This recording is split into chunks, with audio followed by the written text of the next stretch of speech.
Hello friends, আজকে আমাদের বাড়িতে মুসুর ডালের বড়ি দেওয়া হবে। তাই মুসুর ডাল ভিজিয়ে রেখেছিলাম। তার আগের দিন রাত্রিবেলা সারা রাত ভিজিয়ে রেখে মিক্সিতে পেস্ট করে নেব। তোমাদেরকে সেই ভিডিওটা শেয়ার করব বলে তুলে নিলাম।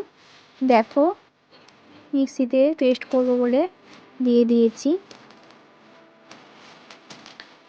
এদিক এদিক করে একটু নাড়িয়ে নিলাম, দিয়ে অল্প একটু জল দিলাম। 2 থেকে 3 চামচ জল দিতে হবে, কেন মসুর ডালে বেশি জল দেওয়া যাবে না, তাহলে খুব পাতলা হয়ে যাবে।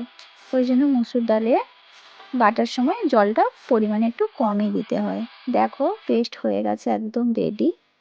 খুব সুন্দরভাবে হয়েছে। এরকম শক্ত শক্ত থকথকে থাকতে হবে, না হলে কিন্তু বড়িটা দেওয়ার সময় পাতলা হয়ে গেলে সুন্দরভাবে আর দেওয়া যাবে না, একদম থেপটে বসে যাবে। তার জন্য রেডি করে নিলাম। আবারও একবার দিয়ে দিলাম ডাল। 500 মতো ডাল ভিজিয়েছিলাম, ছোট কৌটোতেই দিয়ে দিয়েছি। বড়টা বের করতে হতো, আমি ছোটটা সবসময়ের জন্য বের করে রাখি বলে ওটাতেই করে নিলাম। আবারও একদম ভর্তি করে দিয়ে দিলাম। এখন পেস্ট করে নেব ওটাও।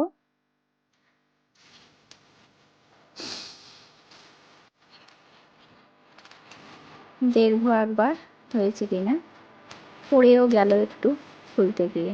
দেখো, হয়ে গেছে, পুরোটা কমপ্লিট করে নিয়েছি। এবার বসে গেলাম ওটাকে ফাটাতে। বড়ি কিন্তু দেওয়ার সময় যত বেশি ডালকে তুমি ফাটাবে ততই ভালো। এবার অল্প নুন দিয়ে দিলাম। এখানে করে রেখেছি লঙ্কা আর জিরে গুঁড়ো, ওটাও দিয়ে দিলাম। এরপরে দিয়ে দিলাম কালো জিরে।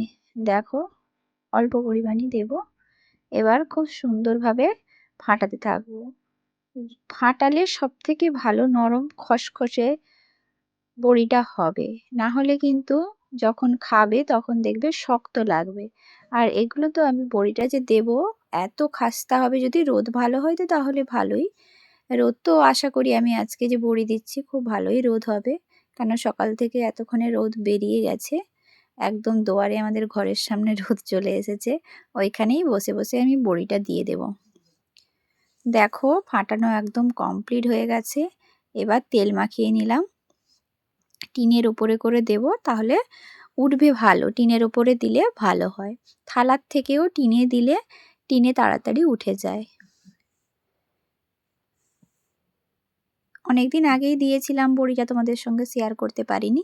এবারে বড়িটা কিন্তু আর হাতে দেব না।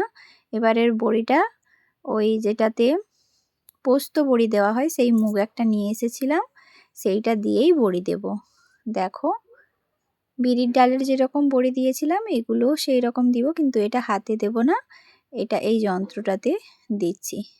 দিলে একটু দেখতে ভালো লাগে। দেখো, চটচট করে দিয়ে দিচ্ছি, বেশি ভেজাইনি, একা একা দিয়ে দেব, বেশিক্ষণও লাগবে না। আর ডালের বড়ি খেতে খুব সুন্দর লাগে, সুস্বাদু, দারুণ দারুণ টেস্টি। একবার বানিয়ে খেও, তোমরাও বলবে যে নবনীতা বলেছিল ডালের বড়ি খেতে ভালো লাগে, দিলে বুঝতে পারবে। মসুর ডালের বড়ি কিন্তু দারুণ লাগে খেতে, যে কোনো তরকারিতেও দেওয়া যায়। এই বড়ি দিয়ে তুমি টকও রান্না করতে পারো, শুক্তো তরকারিতেও দিতে পারো, এমনি যে কোনো তরকারি রান্না করলেও দেওয়া যায়। তাহলে তো ভাজা মাখিয়ে খেতে পেঁয়াজ দিয়ে তো পুরো দারুণ দারুণ, বলার নেই, এত সুন্দর লাগে। সবগুলো বড়ি প্রায় সুন্দরভাবে দেওয়া হচ্ছে, দেখে নাও। আমার বড়ি দিতে খুব ভালো লাগে, আমি একা একাই করি বেশিরভাগ। আমার সঙ্গে আমার ছেলে আছে, মেয়েও একটু আধটু এদিক ওদিক ঘোরাঘুরি করছে, ও পড়ছে। ও বলছিল দেবে বলে, আমি বলছি না, দিতে হবে না। হয়ে গেল একবার দেওয়া, আর একবার নেব। ওই ক্যারির ভেতরে আবার ঢুকিয়ে দিয়েছি। মেয়ে বলছে যেন লাভ লাভ চিহ্নের বড়ি হয়, আমি বলছি ওটা শেষে হবে।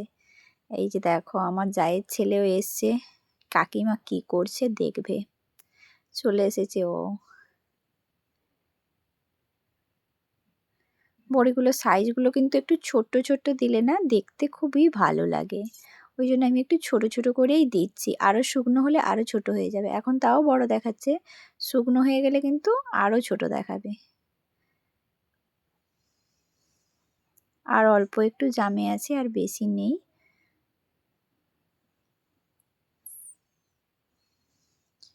ভিডিওটা কেমন হলো সবাই জানিও কমেন্ট করে। Tata, bye bye.